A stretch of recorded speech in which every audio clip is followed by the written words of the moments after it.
Well, good evening and welcome to the Scoot on the Air YouTube channel. So I want to try and start something new at the beginning of this year. I do this on my radio show on WWL in New Orleans. I do it really throughout the show. It's the rock culture calendar, kind of a takeoff on pop culture, but it's the rock culture calendar. But we extend just beyond rock. So it's the Scoot on the Air rock culture calendar, and I do this really throughout the show. But what I thought I would do is just like kind of anchor all together. Because if you listen to the radio show, sometimes you might hear a couple of things, but not hear everything. And there are interesting things that go on. And I try to look at the calendar and I try to find some of the things that I bet you don't know about. Some of the things that. So look, some anniversaries are obvious. Like, the day the Beatles appeared on the Ed Sullivan Show, the day Kurt Cobain committed suicide. Those are the obvious um, moments on the rock culture calendar. And we'll talk about those and talk about what they mean. But also, sometimes I'll share some things that maybe you're not aware of. So this is strictly going to be for entertainment. Just relaxing. And whether you're a boomer, a Gen X, millennial, or Zoomer, I hope you find humor in or interest in this. So here's the rock culture calendar for today, Monday, January the 3rd, 2022. It's 2022. Do you remember when the song 1999 by Prince first came out? Remember how futuristic that sounded at the time? If back then somebody would have said, "What do you think the world's going to be like in 2022?" I bet we would have thought a lot of things would be different than they are today, than the way they are now. Anyway, I'll talk about that on the radio show one day. Okay, it was on this day in 1987, Aretha Franklin was inducted into the Rock and Roll Hall of Fame. What was interesting about that is Aretha Franklin became the first woman ever inducted into the Rock and Roll Hall of Fame. And kind of like with the rock culture calendar, the Rock and Roll Hall of Fame has gone on to represent R&B artists as well. Happy birthday today to John Paul Jones, bass player for Led Zeppelin. John Paul Jones is 76 years old today. Stephen Stills. Stephen Stills is 77 years old today, born in Dallas, Texas. And as a young DJ on the air, I was really part of this. I was part of spreading an urban myth that Stephen Stills went to my alma mater, East Jefferson High School. Yeah, that was the big word. Did you know that Stephen Stills went to EJ? Well, he didn't. That was simply an urban myth. He went to school around the New Orleans area, but he did not go to East Jefferson. A song hit number one on this day in 1976, and I remember this band being talked about by their own handlers, their own promoters, as these are the new Beatles. Every time I heard that, I thought, this is bullshit. Well, and again, it was bullshit. On this day in 1976, the Bay City Rollers hit Saturday Night hit number one on the Billboard charts. It was the number one song in America on this day in 1976. And I mean, it was a catchy tune. These are guys from Scotland, and they were unique, but they were never going to be the next Beatles. In fact, whenever I hear that song now, I think about the scene in So I Married an Axe Murderer, where Mike Myers plays his dad. Light a match, Charlie. Also, on this day in 1967, 1967 was the height of the draft and the Vietnam War. On this day in 1967, Beach Boy Carl Wilson was drafted by the military, drafted by the Army, and he declared himself a conscientious objector.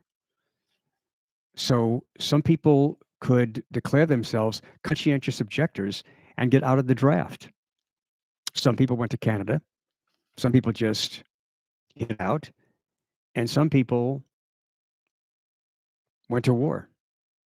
And all of those of you who did go to war, thank you for your service to our country. But there were people like Jimi Hendrix and Elvis, and a lot of rock people really went on to serve our country. On this day in 1957, Fats Domino recorded a song that was inspired by something that happened to him. His car broke down.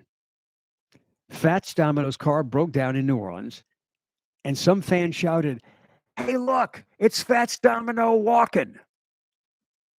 That inspired him to write the song "Walkin'," which was a number one hit on the R&B charts. But he recorded "I'm Walkin'" on this day in 1957. We talked on the show today, we've heard in the news about Antonio Brown with the Tampa Bay Bucks. The guy's obviously got some mental health issues. I mean, he's like certified psycho. So he takes off his equipment and jersey on the bench. In the third quarter, the game's not over. Tampa Bay came back to the Jets, but Bruce Arians wants to put in, and he refuses to go in the game. And there are a few things that have gotten out now. One of the main stories that's circulating is the idea that Antonio Brown realized that at this point in the season, he's not going to reach his incentives. So he's not going to get a bonus. So he gives up. And I mean, he walks to the end zone without his shirt on. He's like waving to the New York crowd, waving to the fans. Now, that puts him in the category of a spoiled, overpaid athlete. But if you listen to Tom Brady after the game talk about how this man needs our compassion, he is apparently certified psycho, and he needs help. And we're learning that a lot of people need help. There was a lot of talk about that last year in 2021, and I hope that's a conversation that continues into 2022. But it was on this day in 2008 that Britney Spears went psycho. She had a mental breakdown in Beverly Hills. She was supposed to turn her two kids over to her husband, her ex-husband, Kevin Federline, and she refused to do it. She wouldn't turn the kids over. So she was eventually taken by ambulance to the Los Angeles Cedars-Sinai Hospital, where she entered into the hospital and was admitted as a special needs patient. That's one of the things that led to Britney Spears' financial affairs being turned over to her dad, which toward the end of 2021 changed. Britney was freed. The hashtag Free Britney movement worked, and she's now free. So as far as I know, no crazy eruptions from Britney Spears, and she seemed to be able to convince the judge that she is okay. Had a tough moment, but she's okay.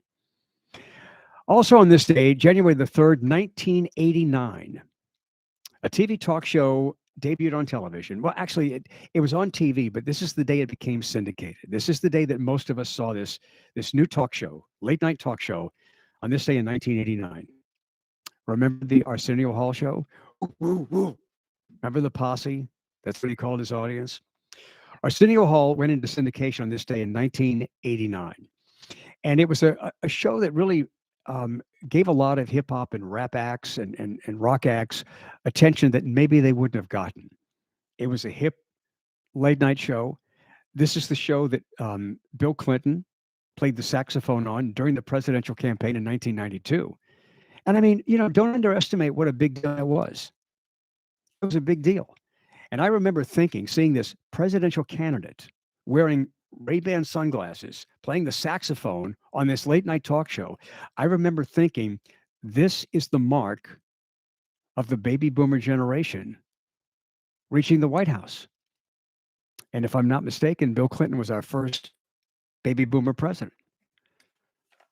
And that sort of opened the door for candidates to this day appearing on the late night talk shows. But yeah, that was a really a big deal. Mariah Carey got a lot of attention on the Arsenio Hall show, and so did a lot of other people. The show lasted maybe, I don't know, 5-6 years. Arsenio Hall was so emotionally impacted by the LA riots and the 4 Los Angeles police officers being found not guilty in the criminal trial. That after the LA riots, his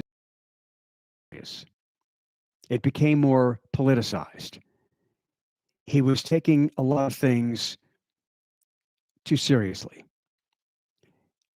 And people started to turn the show off. And so it didn't last as long as maybe it would have. And I think the lesson there is, I mean, look, Arsenio did what he thought was best. You know, he was passionate about that issue, and it was a big issue. I mean, that was a huge time in America for race relations.